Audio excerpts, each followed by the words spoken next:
추수감사절이죠. 근데 꼭 잊어버린 것 같아요.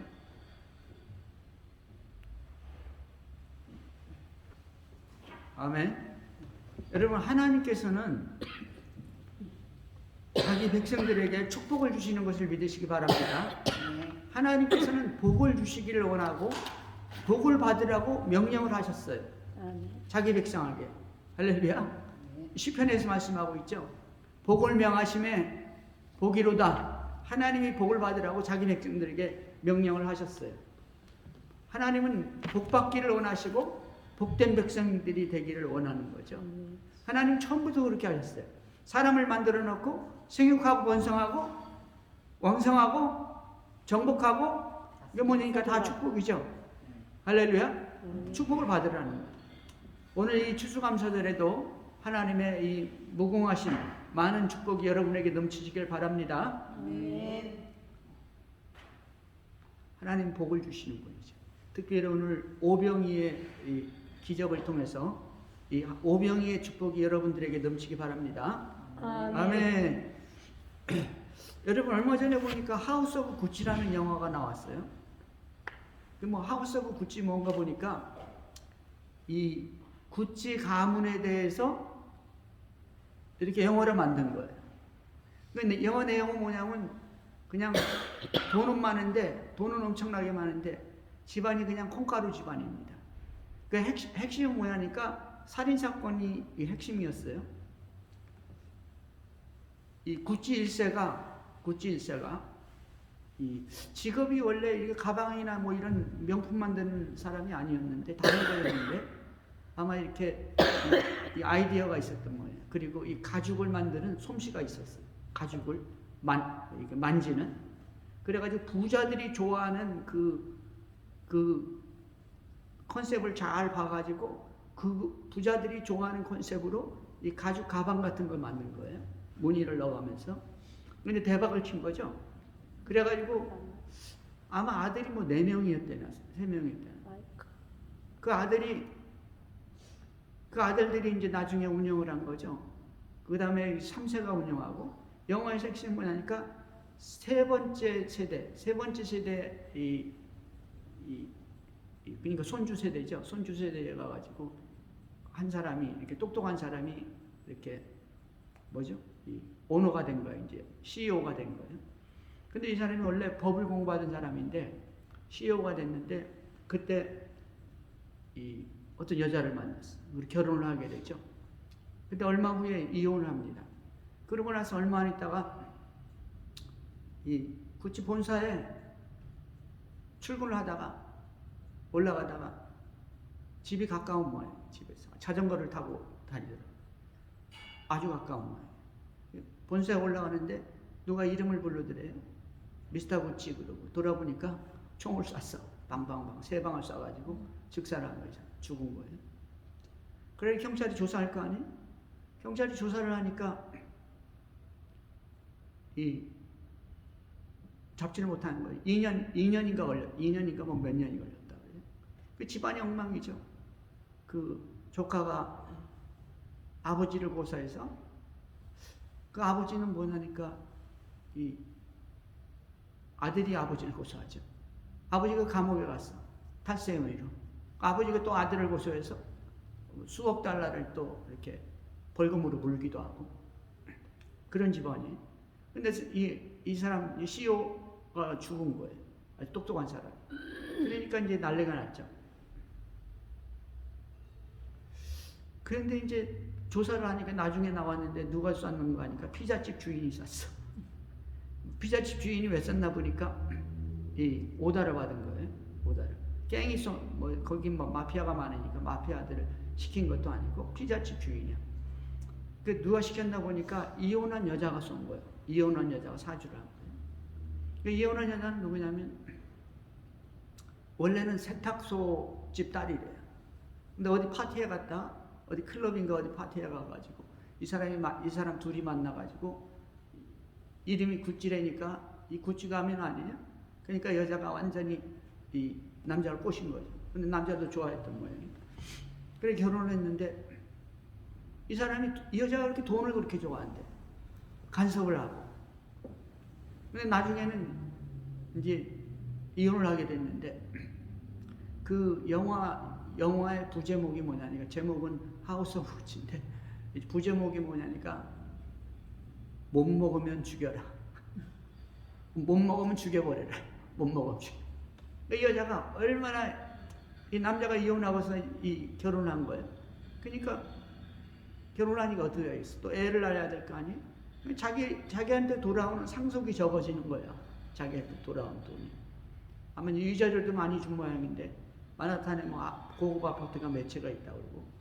그런데 그 돈하고 그 다음에 이 치정하고 그것 때문에 자기 남편을 죽인 거야. 못 먹으면 죽여라. 놀랍게 무섭죠. 여러분, 이 여자는 이 돈을 보고 달린 거예요. 이 사람들은 그 돈을 보고 달린 거예요. 집안이. 아버지를 고소해가지고 감옥에 넣으면 되겠어요. 아들을 고소하고. 여러분, 아무리 돈이 많아도 그것 때문에 시기 질투를 해도 결국은 이 여자가 어떻게 됐냐니까 29년 감옥, 29년을 받았대. 사형. 그 뭐지? 감옥 29년. 근데 뭐 18년인가 뭐 살고서 가석방 됐다고 해요. 돈을 얼마나 좋아하는지 감옥에 이제 들어가는 날, 재판이 끝나가지고 감옥에 들어가는 날도 모피에다가 다이아 반지에다가 온갖 이 비싼 걸 이렇게 걸치고 왔다는 거예요. 감옥 들어가야 되는데 지금 아무리 물질이 많고 명예가 많고 아무리 권세가 많아도 그 집안이 좋은 집안이 될 수가 없습니다. 사람들은 이 세상 권세가 있고 돈이 많으면 집안이 좋다고 그러잖아요. 여러분 요즘에 드라마 보세요. 돈 많다고 좋은 집안인가요? 서로 죽이잖아요. 서로 죽여. 구지가 그런 거예요. 물질 문화가 가정의 정도 없애는 거죠. 사람 간의 정도 없애는 거예요. 돈이 많으면 좋은 것 같지만 돈이 많으면 파괴가 일어납니다. 여러분 정말 돈과 명예가 좋은 집안, 좋은 자녀를 만들어내는 게 아니라 신앙과 믿음이 그리스도를 향한 하나님의 그 사랑이 있을 때 그 집안이 좋은 집안이 되고 하나님의 축복된 집안이 된다는 것을 믿으시기 바랍니다. 아멘. 그런 가정이 많을 때, 그 믿음의 가정이 많을 때 그 사회가 건전해지고 그 나라가 부강해지는 것을 믿으시기 바랍니다. 아멘. 미국이 축복받고 이렇게 부강한 나라가 된 것은 신앙이 있었기 때문에 하나님이 축복을 주신 거예요. 그 세계 최강의 이 부자 나라가 된 것이죠. 왜냐니까 다 신앙이 있었으니까 초창기에는. 지금은 신앙 다 버렸잖아요. 네? 언제 망할지 모르는 거예요. 하나님 입장에서 보면 하나님이 촛대를 옮기면 끝이에요. 하나님. 여러분 우리나라가 왜 이북에게 안 넘어가고 그냥 버티고 있어요? 하나님께 기도하는 믿음의 사람들이 있다는 사실을 믿으시기 바랍니다. 아멘. 여러분 하나님께서 마음 먹으면 안 되는 게 없어요. 하나님께서 기도할 때 하나님께서는 복을 주시고 기도할 때 믿음으로 주님 앞에 나올 때 하나님께서는 그 사람이 속해 있는 가정 그리고 그 사람이 속해 있는 그 사회 그 나라와 민족을 복을 주신다는 사실을 믿으시기 바랍니다. 여러분 우리는 잊지 말아야 돼요. 에레미야 시대 이스라엘이 왜 망했냐? 야 에레미야야 네가 눈물로 그렇게 기도만 하지 말고 이 에레미야 땅에 이 이스라엘 도성에 정말 하나님의 공의를 위해서 하나님을 위해서 하나님의 마음을 가지고 하나님의 나라가 세워지기를 위해서 눈물로 기도한 사람 한 사람이 있나 봐요. 한 사람이 있나. 다 세상을 따라가는 거예요. 그 시대를 따라간다고요. 그냥 물질 문화를 따라가요. 명예를 따라가는 거예요. 그게 망하는 길이죠. 하나님이 기뻐하는 정의의 공의의 나라가 되기를 위해서 기도하는 사람이 없었다. 한 사람이 없었다고요. 그래서 그 이스라엘 망한 거예요. 할렐루야. 여러분 하나님 말씀이 생명의 말씀인 것을 믿으시기 바랍니다. 오늘 오병이의 기적인데요. 여러분 정말 이 추수감사절날 하나님께서 이 많은 풍부한 것을 우리에게 부어주셨는데 이 오병이의 축복이 넘치시기를 바랍니다. 오늘 본문에 보면요, 세 가지 중요한 게 나와요. 우리 주님께서 오병이의 기적을 일으켰잖아요. 근데 맨 마지막 14절에 보면은 그 사람들이 예수께서 행하신 이 표적을 보고, 오병이라는 것은 오병, 이 떡병자예요. 떡 5덩어리하고 떡 5덩어리. 그래, 이 연은 물고기 2마리입니다. 그 오병이는 어디서 나오냐고 어린아이 주머니에서 나온 거예요. 그러니까 이 어린아이가 먹을 도시락 반찬, 도시락입니다. 도시락. 아이가 먹을 거예요. 아이가. 조그만 어린아이가 가지고 있던 거예요. 근데 이 아이한테 이 오병이어를 갖다가 주님께 바치니까 주님께서 하나님께 축사하고, 그리고 나서 이 모여있는 사람들한테 12제자를 시켜서 나눠준 거예요. 근데 그 오병이에서 계속 나오는 거야. 계속 나와. 떡이 계속 나와. 오병이어에서. 주님이 이렇게 들어서 주고 나면 없어져야 될 거 아니에요? 또 있어. 또 들어서 또 주고. 또 주고. 끝이 없이 주는데 몇 명을 먹였냐?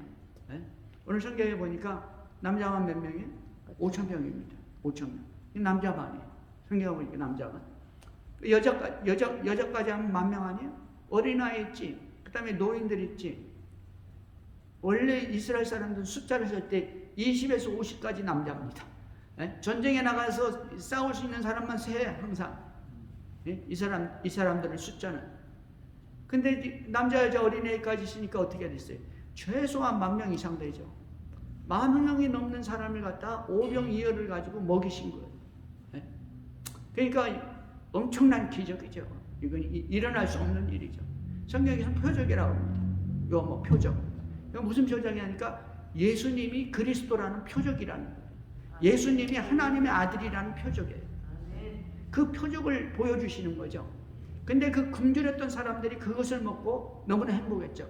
그래서 이 사람들이 말한 게 뭐냐니까 이 사람들이 예수께서 행하신 이 표적을 보고 말하되 이는 참으로 세상에 오실 그 선지자라 그랬어요.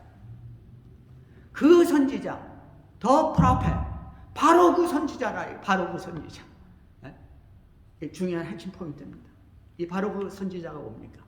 이거 보니까 이 모세가 예언의 말씀을 줬죠. 이스라엘 백성들한테. 신명기 18장 15절에 보니까 뭐라 했습니까? 내 하나님 여호와께서 너희 가운데 내 형제 중에서, 그러니까 너희 가운데 내 형제 중에, 그러니까 주이시 중에서입니다. 이스라엘 사람 가운데서 내 형제 중에서 너희들을 위하여서 나와 같은 선지자 하나를 일으키리니. 나와 같은 선지자, 그냥 예서 선지자가 아니고 나와 같은 선지자, 그런 선지자 하나를 일으키리니 너희는 그의 말을 들을지니라. 그 사람 말 안 들으면 망한다는 거예요. 모세의 말을 안 들은 사람 다 망했죠.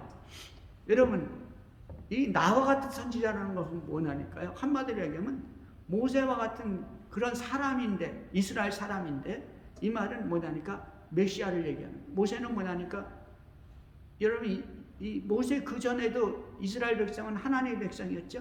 아브라함의 자손이었죠. 근데 모세 시대에 어떤 일이 일어나니까 해방이 되죠. 구원이 받는 거예요. 이스라엘 백성이 애굽에서 구원을 받잖아요. 모세 시대에. 그리고 모세 시대에 무슨 일이 일어나냐면 이스라엘 백성들끼리만 살면서 하나님의 말씀은 율법이 왔습니다. 다시 말하면 모세 시대는 율법의 시대예요. 하나님 백성들이 하나님의 말씀을 받는 새로운 시대가 된 거예요. 그 이전의 시대하고는 달라진 것이죠. 그 이전에는 그냥 우리는 선민이다, 아브라함의 후손이다, 이런 이 믿음만 있었지 말씀이 없었거든요. 율법이 없었다고요. 근데 모세가 오면서 율법을 주신 거예요. 율법. 그 율법의 시대로 새롭게 들어가는 것이죠. 근데 모세가 하나님의 예언을 한 것은 뭐냐니까 나와 같은 선지자가 온다에 너희 백성들 가운데서, 그러니까 너희 주이시 중에서, 유대인들 중에서 누가 오냐니까 나와 같이 새로운 시대를 여는 선지자가 온다는 거예요. 이 새로운 시대는 뭐냐니까 성령 시대, 신약 시대인 것을 믿으시기 바랍니다. 그 누구냐니까 메시아의 시대가 온다는 거예요. 메시아의 시대가, 새로운 시대가. 그게 핵심이죠. 이스라엘 백성들이 그걸 알았어요. 그걸 아는 거예요.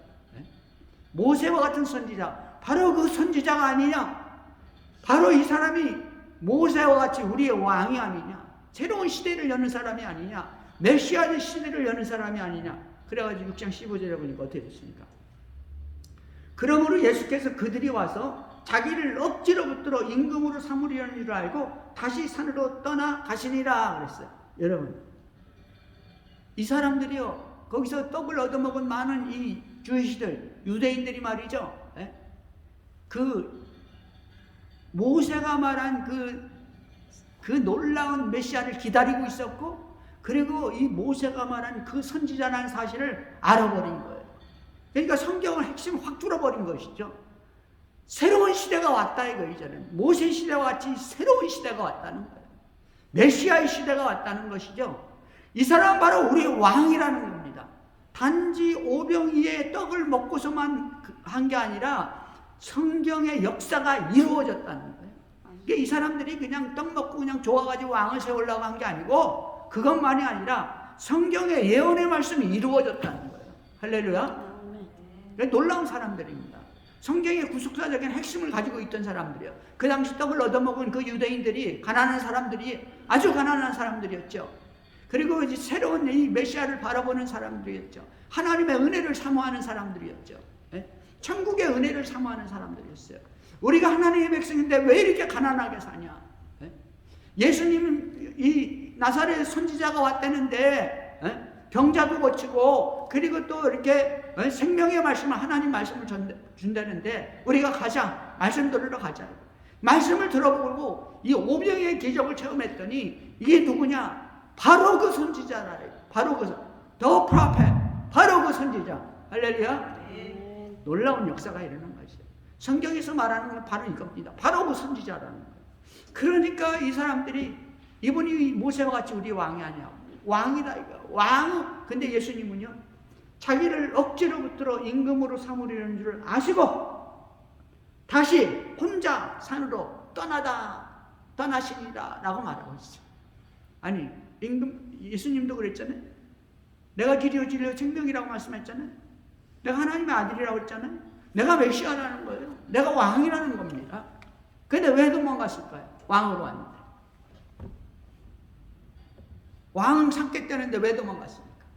여러분, 여기서 우리가 알 것은 예수님이 메시아의 왕, 우리의 왕이고 새로운 왕국을 세우러 왔고 새로운 시대, 메시아 시대를 만들러 왔어요. 예수의 왕국을 만들러 왔습니다. 그러나 예수님이 세우려는 새로운 왕국은 이 새로운 신약 시대, 성령 시대라는 사실을 믿으시기 바랍니다. 우리 주님이 초림 때 와서는 성령의 왕국을 세우는 거예요. 성령의 시대를 만드는 거예요. 성령의 시대. 우리 예수님이 왕이 되시는, 성령이 오셔서 하나님의 나라를 세우는 이 성령 시대를 세우기 위해서 초림에는 오신 거예요. 지금도 우리 예수님이 왕이시죠? 근데 예수님이 정말 온 세상에 영적으로 육적으로 왕이 되는 때는 언제입니까? 예수님이 언제? 재림하실 때. 할렐루야. 우리는 그때를 사모하고 있고 그때를 기다리고 있는 거예요. 그리고 성경에서는 그때가 얼마 남지 않았다고 말씀하고 계시는 것이죠. 할렐루야. 여러분, 이 시대를 보십시오. 가장 우리가 알 수 있는 게 뭐냐면 동성연애의 시대예요. 동성연. 그리고 거짓과 물질이, 그리고 쾌락이 판을 치는 세상 아니에요? 말이 민주주의, 이게 민주주의입니까? 여러분, 이 시대가 우리가 영적인 눈, 믿음의 눈을 뜨고 보면, 주님 오실 때가 얼마 안 남았다. 이게. 주님 오실 때가. 정말 성령의 왕성한 역사가 세계 곳곳에 일어나고 있습니다. 그러나 세상 사람들은 그거 전달하지도 않고 말하지도 않고, 믿는 사람들조차 하나님, 이 성령의 강한 역사들을 거부하는 시대예요. 믿는다고 하는 사람들조차. 사랑하는 성도 여러분, 이 시대가 주님이 오실 가까운 마지막 시대가 됐다는 사실을 믿으시기 바랍니다. 여러분, 두 번째 핵심적인 사실은요, 오늘 이 1절에 보면 뭐라고 되어 있냐니까, 그 후에 예수께서 디베랴의 갈릴리 바다 건너편으로 가시며, 디베랴의 갈릴리 바다 건너편으로 갔다. 이 말은 뭐냐면, 이 갈릴리 호수를 갔다 뭐냐니까 갈릴리 바다라고 그러죠? 그냥 바다라고도 얘기해요. 그리고 디베랴 호수라고도 말해요. 디베랴 호수. 또 다른 말로는 누가복음에 보면 게네사렛 호수라고 나옵니다. 게네사렛 호수. 이름이 세 가지예요. 갈릴리 바다, 디베랴 바다, 디베랴 호수, 혹은 게네사렛 호수 이렇게 말하죠. 또 그 이름이 또 있어요. 구약 성경에 또 다른 이름이 또 있는데요. 우리는 그 정도 알면 될 것 같죠? 자, 건너편으로 가셨다 그러니까 뭐냐니까 갈릴리 바다의 동쪽입니다. 건너편에 가니까 지금의 이제 이 요르단 이쪽으로 되는 것이죠. 이제 또 글로 쭉 가면 그런데 그쪽에 이제 사막이 많은 거예요. 사막이 그리고 광야죠. 들판입니다. 풀 조금씩 나 있는 이런 들판이고 광야가 많은 거예요. 그쪽으로 가신 것이죠. 조용하신 곳입니다. 사람이 별로 안 다니는 곳이에요. 큰 무리가 따르니 그럼에도 불구하고 큰 무리가 따르니 이는 병자들에게 행하신 표적을 보았습니다. 여러분 우리 주님은요 수많은 병자를 고치셨잖아요. 수많은 병자를. 예수 믿으면 병자가 낫는다는 사실을 믿으시기 바랍니다. 예수 믿으면 낫는 거예요. 예수 믿으면 문제가 해결되는 거예요. 믿음으로 기도하면 역사가 일어나는 것이죠. 예수님은 수많은 병자를 고치셨는데요. 성경에서 보면 몇 개 안 돼. 몇 개 안 된다고. 그럼에도 불구하고 예수님이 행하신 그 많은 사건들을 기록하는 하늘이라도 땅이라도 이렇게 보관할 수가 없다고 그랬어요. 다시 말하면 성경에서는 대표적인 것들만 기록한 거예요. 한 번 안전뱅이를 고쳤으면 더 이상 기록하지 않아요. 한 번으로. 그러나 수많은 안전뱅이, 수많은 소경, 수많은 환자들을 이 중풍병자들을 고쳤다는 사실을 믿으시기 바랍니다. 이는 병자들에게 행하신 표적을 보았습니다. 벌써 예수 사람이 아니죠. 선지자죠. 그걸 보고 이 백성들이 하나님의 은혜를 사모하면서 가는 거예요. 물론 아픈 사람도 있지만 아픈 가족도 있지만 그걸 보고 또 건강한 사람들도 하나님의 은혜를 사모해서 가는 것이죠. 하늘의 말씀을 듣기 위해서. 하나님의 말씀을 듣기 위해서. 할렐루야. 3절 예수께서 산에 오르사 제자들과 함께 거기 앉으시니 그랬죠. 제자들 12명과 그리고 또 다른 제자들과 그리고 많은 백성들과 함께 산에 앉았다 그랬죠. 이제 말씀을 가리키는 것이죠. 근데 6장 4절에서 핵심 포인트가 나오는데 마침 유대인의 명절인 유월절이 가까운지라 그랬어요.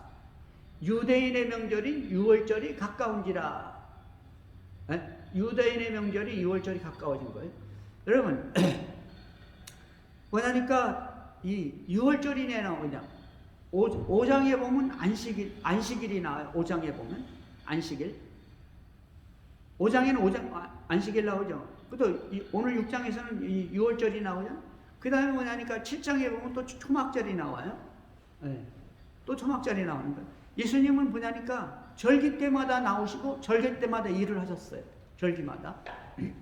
그게 무슨 얘기냐면은 이 절기가 왜 나오냐? 이 요한복음에 나온 절기를 통해 가지고 절기를 가지고 예수님이 얼마만큼 사역을 했는가 알 수가 있는 거예요.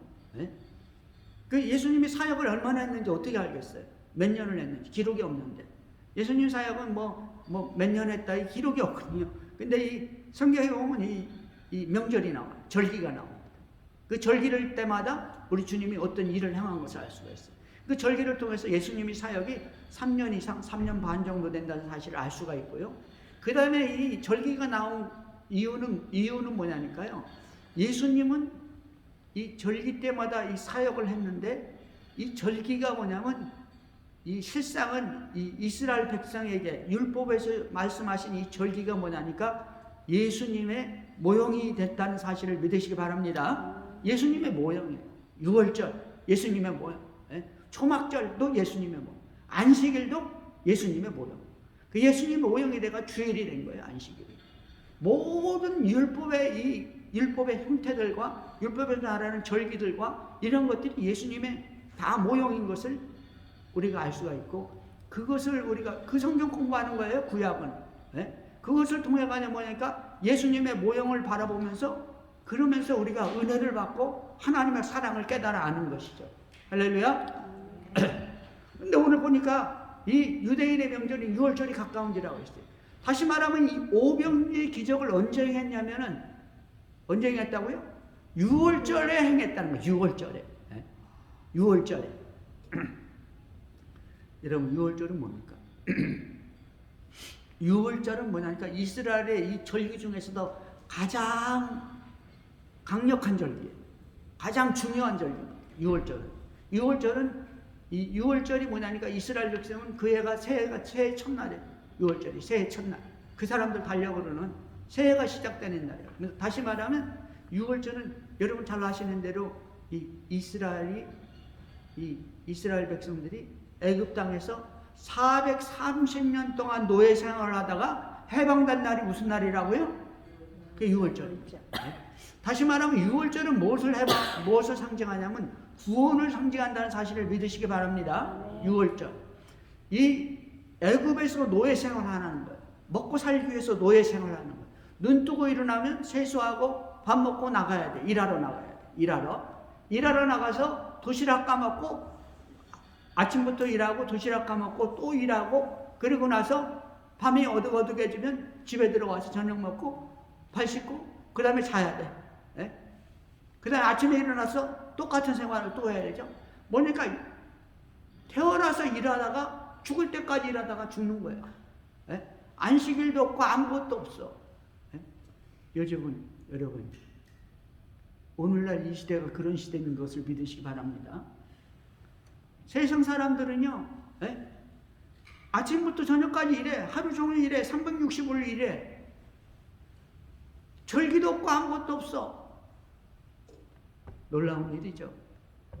그러다가 늙으면은 병원 다니다가 그러다가 벌어놓은 돈 다 쓰고 없으면은 나라에서 다 치료해 주지만 그리고 죽는 거예요. 무슨 노예 생활입니까 이게? 노예 생활이에요. 애굽에서 살던 노예 생활이라고요. 네? 근데 하나님께서는 모세를 보내가지고 이스라엘 백성들을 그 애굽에서 구원해냈어요. 10가지 재앙을 통해서 이 죽음의 사자를 보내가지고 이 애굽의 장자들 다 쳤잖아요.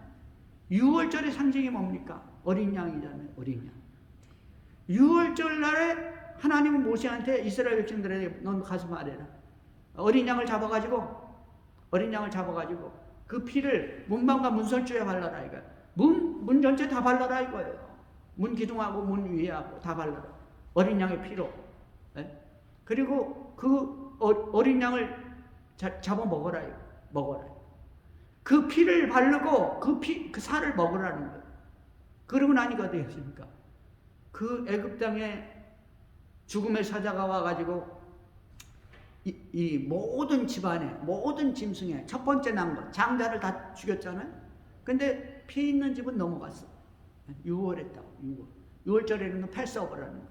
그 이스라엘 백성들 패스오버 절기가 가장 큰 절기. 패스오버 넘어갔다 이거죠. 구원을 상징하는 어린 양이 이스라엘 백성들을 구원했다. 그 어린 양이 뭐냐니까 예수 그리스도예요. 더 프라페 바로 그 선지자와 똑같은 말입니다. 6월절은 어린 양을 상징하는 우리가 구원받았다. 애굽에서 노예의 삶에서 구원을 받았어. 어디로?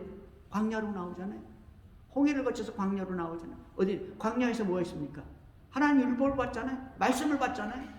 그 말씀을 지키는 삶을 연습하는 거예요. 말씀을 지키는 삶을 40년 동안 사는 거예요. 할렐루야. 여러분 노예 생활이 아니라 이제 말씀을 따라서 말씀을 행하는 삶을 사는 거예요.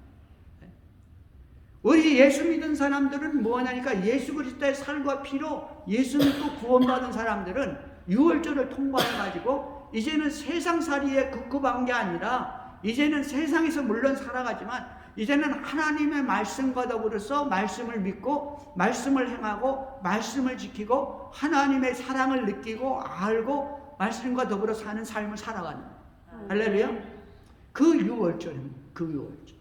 그날에 이스라엘 백성을 구원한 날에 오병이어를 행한 거예요. 이스라엘 백성들이 모여드는 거예요. 할렐루야. 우리 예수님은 6월절 어린 양인 것을 믿으시기 바랍니다. 예수께서 눈을 들어 큰 무리가 자기에게 오는 것을 보시고 빌립에게 이르시되 우리가 어디서 떡을 사서 이 사람들을 먹이겠느냐. 자, 큰 무리가 자기에게 오는 것을 보시고 그랬죠. 실상 다른 성경에 이 공관복음을 보면요, 이 오병이의 기적은요, 이 오병이의 기적은 사복음서에 나타난 동일한 사건입니다. 4번 똑같이 기록됐어요. 사복음서에. 오병이 얘기죠. 놀라운 일이죠. 다른 거는 있기도 하고 없기도 하는데 이 4가지 복음서에 다 기록됐어요. 근데 이 다른 이 공간 복음에 보면 이 사람들이 지금 이 3일 동안 예수님과 함께 있었어요. 3일 동안. 다시 말하면 예수님이 3일 동안 그 야산에서 백성들을 고치기도 하고 가르쳤다는 거예요.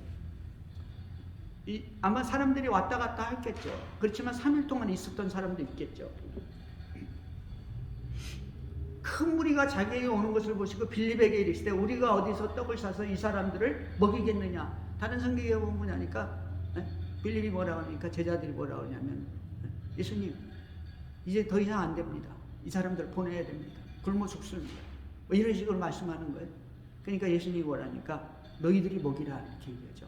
오늘 성경에서 뭐라니까 빌립에게 이르시되 우리가 어디서 떡을 사서 이 사람들을 먹이겠느냐 그랬어요. 어디서? 어떻게 하겠냐 이거 어떻게?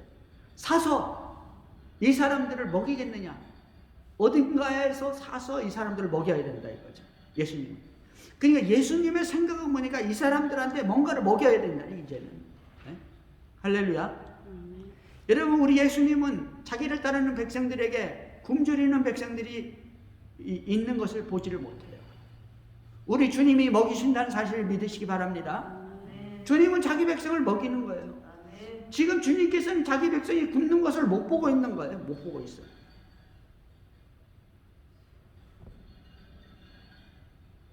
그 오병이의 핵심입니다. 우리 주님은 우리를 먹이신다. 먹이시죠. 이렇게 말씀하시면 친히 어떻게 하실지를 아시고 빌립을 시험코자 합니다. 자, 근데 우리가 여기서 우리 주님께서 한 가지 우리에게 주시는 말씀은요. 자, 빌립아, 어디서 어떻게 해가지고 먹일 수 있냐? 그러니까 세상은 하나님 주님께서 지금 먹이시려고 기도해가지고 이렇게 오병이의 기적을 일으키려고 어떻게 하실지 아시고 빌립을 시험합니다. 그랬어요. 빌립을 시험. 여러분, 우리 주님은 우리의 믿음을 시험한다는 사실을 믿으시기 바랍니다. 믿음을 시험하는. 그러면 어떤 사람은 계산해 보세요. 이게 되겠습니까? 안 됩니다. 빌립이 뭐라고? 빌립이 대답하되 각 사람으로 조금씩 받게 할지라도 200데나리온 떡이 부족할 것입니다. 200데나리온. 한 데나리온은 노동자가 받는 하루 일당입니다. 하루 일당. 그러니까 이 200데나리온이면 엄청나. 200일 동안 일해가지고 휴일날 빼고 200일 일하면 어떻게 돼? 거의 1년 동안 일해가지고 버는 돈 아니에요? 그 돈이 어디서 나겠습니까? 어디서 사는지 모르겠고 다른 성경에 보니까 이 들인데 지금 어디서 살 수도 없습니다. 이렇게 말해요. 어디서 살 수도 그 전에 돈이 200데나리온이 있어야 되는데 일당이 얼마예요? 요즘 일당 200불 정도 합니까? 옛날에 20년 전에 100불 했어요. 지금이 한 200불. 자원에 200 엄청난 돈입니다. 몇만 불이죠, 몇만 불. 이 200데나리온의 떡이 부족할 것입니다. 어떻게 해도 조금씩만 줘, 조금씩 한 덩어리씩만 줘도 여기만 할 수 있게 해도. 여러분, 우리 주님이 빌립을 시험한 것은요. 빌립은 이 시험에서 떨어졌어. F학점에 떨어져 버렸어. 하나님이 우리에게 시험을 주는데 우리는 이 믿음의 시험에서 번번이 떨어지는 F학점을 과락. 자, 그러면 F학점 주신 것은 이유가 뭡니까? 네? 우리 주님이 행하신 일들을 정답을 보여주면서 그 다음에 너는 떨어졌으니까 이제 학교에서 퇴학 이게 아니라 이 정답을 보여주시고 너 믿음을 업그레이드하라는. 할렐루야. 우리의 믿음을 키우기 위해서, 빌립의 믿음을 키우기 위해서 우리 주님은 우리의 믿음이 성장하기를 원한다는 사실을 믿으시기 바랍니다. 그래서 빌립을 탁 꼬집어가지고, 그러니까 빌립이 계산적이거든. 탁 꼬집어가지고 예수 믿는 것은 계산으로 믿는 게 아니라 뭘로 믿는다고요? 믿음으로 믿는다. 믿음으로. 그러니까 누가 제자 중 하나고 시몬 베드로의 형제 안드레가 예수께 여짜오되 여기 한 아이가 있어 보리떡 5개와 물고기 2마리를 가지고 있나이다. 그러나 이것이 이 많은 사람에게 얼마나 되겠습니까? 어린아이가 도시락 있는데 보리떡 2개. 보리떡이라는 것은 가장 싸구려입니다. 쉽게 얘기하면 가장 가치가 없어. 맛도 없고. 이 어린아이한테 도시락 싸준 거야. 너 예수님 따라가가지고 말씀 듣고 훌륭한 믿음의 사람이 돼. 이 어린아이 보리떡 5개와 물고기 2마리. 이 물고기도 이 원어에 보면 원래 이 물고기 10마리 익투스가 물고기 아니에요? 근데 다른 단어를 사용했어요. 다시 말하면 물고기 같지 않은 물고기야. 조그만 거. 네? 조그만 거. 아주 조그만 거. 그러니까 이 아이가 그냥 요기할 수 있는 도시락이었던 거죠. 그러나 그거밖에 없는데 이 알량한 거, 요 조그마한 거 있는데 조금 있는데 애기 도시락 있는데 이거 가지고 뭐 하겠습니까? 지금 10,000명이 넘는데 이 안드레가 그 얘기를 한 이유는 무엇이냐면은 주님 우리한테 이거밖에 없는데요. 그러나 주님이 하시면 하실 수 있습니다. 할렐루야. 안드레가 뭐 때문에 그 얘기를 말할 필요도 없죠. 주님한테 그 얘기를 한 이유는 뭐냐면 이거밖에 없지만 우리에게는 이거밖에 주님이 원하시면 주님은 하실 수 있습니다. 이 믿음을 고백한 것을 우리가 알 수가 있죠. 할렐루야. 우리는 이 안드레 같은 믿음이 있어야 될 줄로 믿습니다. 예수께서 이르시되 이 사람들로 함께하라 하시고 그곳에 잔디가 많은지라 사람들이 앉으니 수가 5,000명쯤 되더라. 그러니까 다 10,000명 이상일 거라는 거죠. 예수께서 떡을 가져 축사하신 후에 앉아 있는 자들에게 나눠주시고 물고기도 그렇게 그들의 원대로 주시니라. 자, 놀라운 일이 일어났죠. 다른 성경에 보면 50명, 100명씩 이렇게 무리를 줘서 앉아라 그리고 12명 제자를 불러놓고 이 오병이어를 주님이 앞에 갖다 놓고 그러고 나서 축사하셨다. 축사. 하늘을 우러러 축사하시는. 축사라는 뭐라니까 영어로 하면 그냥 땡스기빙 이렇게 되어 있습니다. 땡스 되어 있든지. 근데 축사는 한문으로 하니까 축복할 축자에다가 감사할 사자예요. 할렐루야. 이 축사 말 속에는 뭐냐니까 하나님께 감사합니다. 하나님 축복해 주세요. 할렐루야. 축사를 한다가 좋은 단어. 축사. 그래서 우리 기도할 때 주님 축사옵소서 이렇게 기도하는 거예요. 주님 감사합니다. 이 먹을 것을 주셔서 이 많은 백성들에게 축복하여 주시옵소서. 이 말은 뭐니까 복을 주옵소서. 이 말입니다. 복을 주옵소서. 물고기 2마리를 받으시고 복을 주옵소서. 할렐루야. 우리 주님은 우리에게 복을 주시기를 원하는 거예요. 오늘 이 추수감사절에 오병이의 기적의 축복을 여러분에게 주실 줄로 믿습니다. 세 번째 핵심적인 건 뭐냐니까 오병이의 사건이에요. 우리 주님께서 오병이의 사건을 일으킨 것은 무엇을 기억나게 하냐면 이스라엘 백성들이 광야에서 살 때 어떻게 됐습니까? 그 신발이 헤어지지 않고 그 옷이 헤어지지 않고 그리고 날마다 그 먹을 것을 하나님께서 주셨어요. 하늘 문을 여시고 아침마다 만나를 주신 것을 믿으시기 바랍니다. 만나는 하나님이 주신 거라 했어요. 만나는 모세가 준 게 아니라 하나님이 주셨어요. 그리고 반석을 쪼개가지고 생수를 주셨죠. 그리고 씻을 때 메추라기를 보내가지고 먹을 고기를 주셨어요. 여러분 오병이의 기적의 핵심은 뭐냐면은 우리 주님이 계속 뛰어서 주니까 계속 나왔는데 오병이의 기적의 핵심은 뭐냐니까 만나입니다. 하나님께서는 자기 백성들에게 굶주리지 않게 먹을 것을 준다는 사실을 믿으시기 바랍니다. 여러분 먹기 위해서 부유하게 되기 위해서 너무 부유하게 되니까 구찌같이 되는 거예요. 너무 부자가 되면 하나님께서는 우리가 부유하게 되기 위해서 먹기 위해서 안달하지 말라는 거예요. 하나님께서는 우리에게 먹을 거 입을 거 준다는 사실을 믿으시기 바랍니다. 오병이의 핵심인 것이죠. 우리가 믿음으로 추수감사절을 맞이할 때 우리 하나님께서는 우리에게 풍요한 축복을 준다는 사실을 믿으시기를 주의 이름으로 축원합니다.